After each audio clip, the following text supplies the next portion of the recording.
Hey everyone, it's Meatwagon with NextGenTactics. What's going on? So, I'm going to bring you guys some Killzone 3 gameplay because I haven't seen very much of it and it's a good game. It's something I definitely want to see out there, so I thought I'd bring you some gameplay here on the Snowdrift. Acmere Snowdrift map, and we're playing Warzone, and it looks like, what is it? We're on defense on search and destroy here to start off. I spawned in just a little bit late, and I spawned in the right side tactical spawn. Now, these tactical spawns, these are, I believe, probably the most important tactic to winning these objective games like Warzone. If you cap the tactical spawns, in this particular map, there's two tactical spawn locations. There's one on either side of the map. And if your team can actually capture those two spawn locations, you literally cut the map in half. You own from your spawn up to the half of the map where the two tac spawn locations are. And once you can own complete half of the map, you're going to win the game, no matter what. Because what happens is, like you see here, the objectives that they need to go plant the charges on this search and destroy mission is well past this tac spawn location. And because we're pushed so far forward, they're not even getting close to it. What I'm doing here is I spawn as a tactician, and I'm trying to protect this right side tactical spawn. As soon as I spawn in, what I usually try and do is, if there's an ammo crate close by, I'll throw down a proximity mine, and I'll get ammo right away, because when you spawn in with a small amount of ammo, and you always need to, if you're going to go into some firefight somewhere, you got to go in there with a full load of ammo. So if I spawn right next to one, that's the first thing I do, is go grab ammo, lay down some of these proximity mines just to protect this area, because at some point, right now we went into assassination, we're defending, so again, we're still going to sit back here. The idea with these game types, the game type kind of dictates how you play. We're staying in this location because we're protecting the target, which is back behind us, back halfway back to our spawn location, and if they can't get past us, they're not going to get to the target. So we sit here not only protecting the target, but we're protecting the spawn location. Very, very important. I've had a lot of games where we start the game up, we may win the first round, we've got the spawns, and we venture out. We kind of get maybe a little bit overzealous and push out, and the other team actually caps the tac spawn location, and they completely turn the game around on us, a complete 180, and we end up losing, because again, that's the key to this, is capturing and keeping these locations. So what am I looking at here? I'm switching to marksman. I don't know why. I haven't actually played marksman. I paid for the second gun with some of the points, but I haven't played marksman much. Tactician definitely, and you know what? It turns out that I've been playing a fair bit of infiltrator. Now I'll tell you why. It's not because of the cloaking ability. It's because of the stamina and the speed that you get with that when you want to rush. And also the planting and defusing of bombs. You can do it once you unlock all your skills. You can unlock them, I think, up to 50% faster. Or you can defuse or plant up to 50% faster, which is huge. Especially if you get in there, you run in there into a hot location, you start taking fire. Normally, they're going to shoot you right off the target. But if you're going to plant twice as fast, you get that charge off. You put a lot more pressure on the enemy team there. So I've been running probably about 50-50. I'll always start the game as a tactician and try and move up and do the right thing for my team.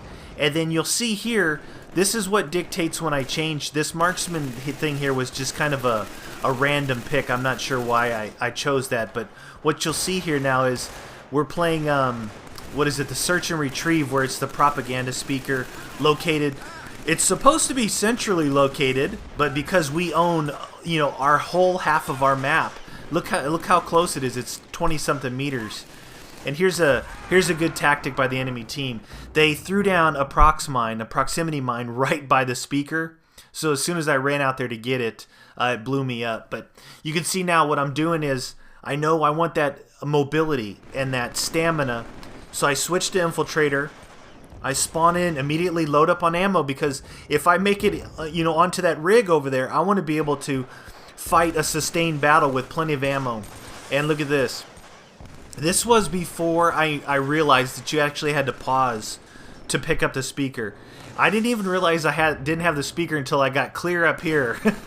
So that was pretty much of a fail on my part. But now I've pushed even farther. I've pushed up onto their stronghold, which is this area up here, and man, do I run into a ton of marksmen. A ton of them. Every time I come up here, it seems, 2, 3, 4 of them are just kind of camping out, And again, I don't know. I don't know if I really understand that. What, maybe you guys can help me out with that. I guess that if you know that you're going to lose a game, and you may then switch out and say, I'm going to sit back and just go for kills. But right now it's only 2-0 as far as out of best of 7. So to sit back now seems a little premature. Maybe it's the people just want to go for kills and not really objectives, because everyone knows that it's easier to get kills. Look at, there's some more marksmen up here. It's easier to get kills in an objective-based game because you have people that are actually going for the objectives. And if you're a marksman that's cloaked, invisible, kind of up at an elevated position in a corner somewhere where no one's going to see you until you start firing rounds, all you have to do is focus in on the objective and start picking people off. That's easy mode there.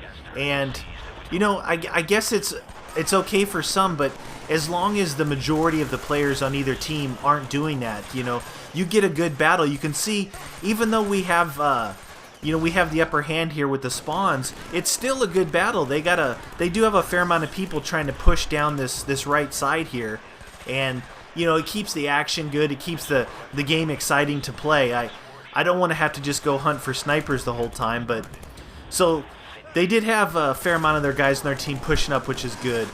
You see these guys here, but I almost wish that the Infiltrator either didn't have the ability to disguise yourself as the enemy team, because everything about that class besides that I really like. The like I said, the mobility, the stamina, the be able to plant and defuse charges quicker. It's a pure objective class there, because of all those things are tied into being able to. Here I go again, watch this, right over the speaker. What a noob. Well, I know better now, okay, I know better now, but this was a little bit earlier on before I realized that you had to pause. But again, it put myself up here as an Infiltrator in their area, and I'm going to go do a little sniper hunting again, see if I can come up with some snipers. Well, there's one sniper that just got killed, and here's 2 more. So, unfortunately, I think these guys, they had some guys that were pretty good pushing up, so if maybe more of their guys were pushing out of their base, they could have really gave us a run for our money, but I think they had just a few too many marksmen. I've seen people play the marksman class differently, not run with a sniper, but run with that second gun, that full auto gun. Assault rifle, and just use the cloaking ability to move around the map better, and that's a good use of that class. There's another sniper. Watch this awareness fail. There's a guy just down to my left here. As I shot straight across his view, he didn't realize he's right there, right down to the left. So that's an awareness fail on his part, and for his troubles, he'll get shot in the head. Now see, here's where I overstayed my welcome. Right now I should be running that direction I'm looking and pushing further back towards their spawn, but so I'm kind of camping. And when you camp, you get what you deserve. You get shot in the head. Okay, a guy's gonna actually flank around and kill me. So I overstayed my welcome. I should have got on the move, but I didn't, so there you go. That's what I get. That's what I deserve. I will take that as a reminder to not stand still. After you get 2 kills, move positions, get on the move, especially when you're that close to their spawn. So here we go again, spawning back in, immediately going to the ammo crate, loading up with full magazines of ammo. I actually disguised myself so I can run across the map, but I don't know really who I'm fooling here. If I'm out by my teammates running, I don't think that really would fool too many people. So We've got search and destroy now to where we actually have to plant. And what I like to do every time on search on offense on this particular map is push all the way around to this left side like I just did, and it's almost a flanking move here, where I mean everybody knows you can get excuse me, everybody knows you can get up that way, but it seems it's easier to get through there. Now, I didn't have the third skill unlocked to do the 50% faster plant. And you could see that it took too long there, and I was actually shot off the target. So I think when I get my next 3 skill points, I will be unlocking that to definitely take advantage of that skill for this infiltrator class. So as my teams, I think I'm only playing with 1 or 2 other actual friends on here, and the rest of the guys are just randoms that we got joined up with, and they're obviously pretty good. They've pushed in here. You know, they're playing exactly how I like people to play, which is play for the objective, push forward, push hard, and look at, they're down here defending the targets. They got the plants on, and I'm going to go back and check this backside here real quick, make sure no one's flanking us. And I do make a little mistake here. I'm not really watching the clock because, you know, it's kind of chaotic down here, and I end up letting the targets blow me up. But that's all right. We get another win there, and it's 4-0 now. So we're kind of putting the hurt to them now. And I tell you, if you look, we got both of these tactical spawns. Watch this. This is capture and hold. I go about 10 meters right outside of our little spawn here, and I'm capping what's considered the B target, the center target of the map. It's ours. They have no chance at that thing. So, I mean, these guys, they have to understand that where we were, how far we were pushed up, all of these different game types, we definitely had the upper hand. You see what I do here is I'll throw a proximity mine out there, and then I'm going to flank around and try and push up to the capture point all the way back on their side. And what that proximity mine does is it kind of acts as, you know, a little safeguard. If someone sneaks in there, you'll have a little present waiting for them to blow them up. And I think I do get a kill here later on. It's just kind of a random explosive kill, and it's got to be one of those proximity mines that I put back either by that tactical spawn location or by that the center capture and hold point. So here's a little game mechanic fail on my part. You know, as far as I hip fire a lot with the SMGs, but you'll see when the target's far enough away, I'll immediately ADS. I'll aim down the sights, but I find as far as mobility goes and the ease of aiming for me personally, if they're within 10 to 15 meters, just hip fire. These SMGs are pretty beastly. They got a high rate of fire, and they do a good amount of damage. So just hip fire them. Hip fire up towards. There's an explosive kill. That might have been won by that center target there. Aim for, you know, the shoulder area, because you don't really have view kick on this game like you do in other games where when you get shot, your bullets, you know, fly up and off target. There's not really a view kick on here, so you can actually aim where you want to aim, which is for the head and shoulders, to put the enemy down quicker. It's one thing that a lot of Call of Duty players, especially in Black Ops, have adjusted to.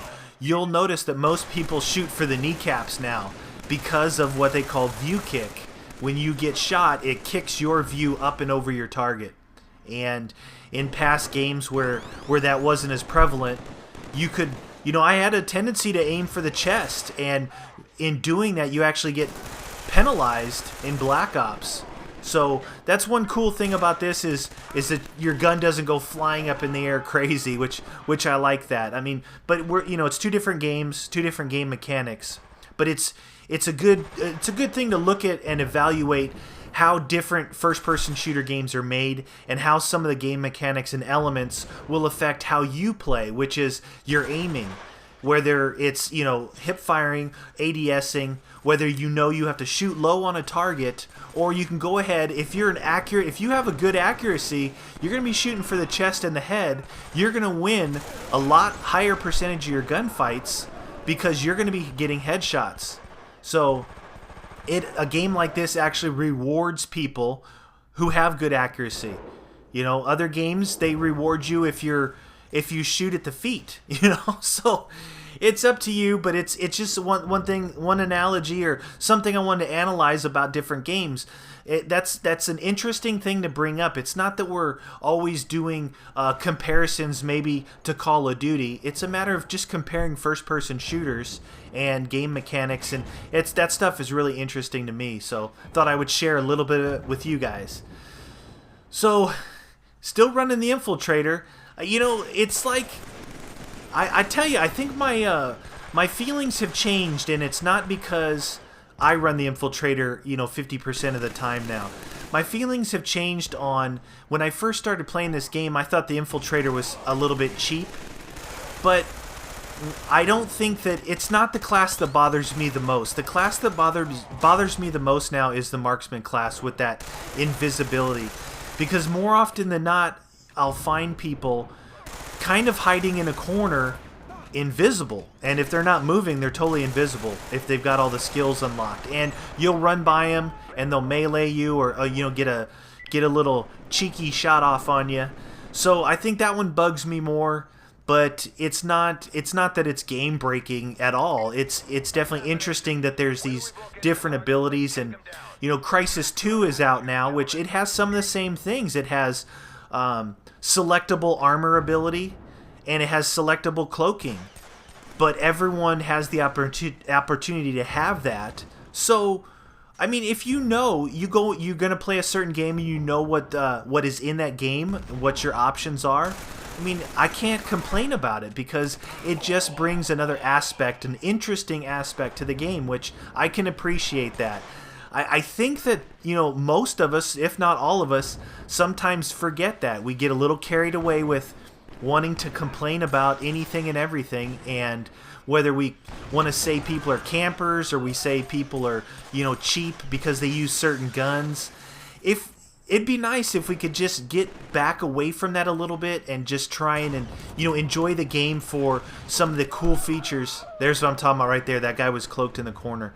Some of the cool features that these developers are trying to bring to the games to make them more interesting, not just to make them, a basic arcade-style first-person shooter, which we all would get tired of if that's all it was. All these different games and options are pretty cool, and I think I'm going to pick up Crysis 2 and play some of that, but I'm going to continue doing this, Killzone 3. So I hope you guys enjoyed Killzone 3 here. I do like the game a lot, so thanks for watching. We'll see you guys next time. Hey guys, we now have our own website. Actually, we've always had our own website, but why not follow us on there? There you'll find all our videos conveniently sorted into playlists by game, as well as videos from many other directors that are part of our NGT network.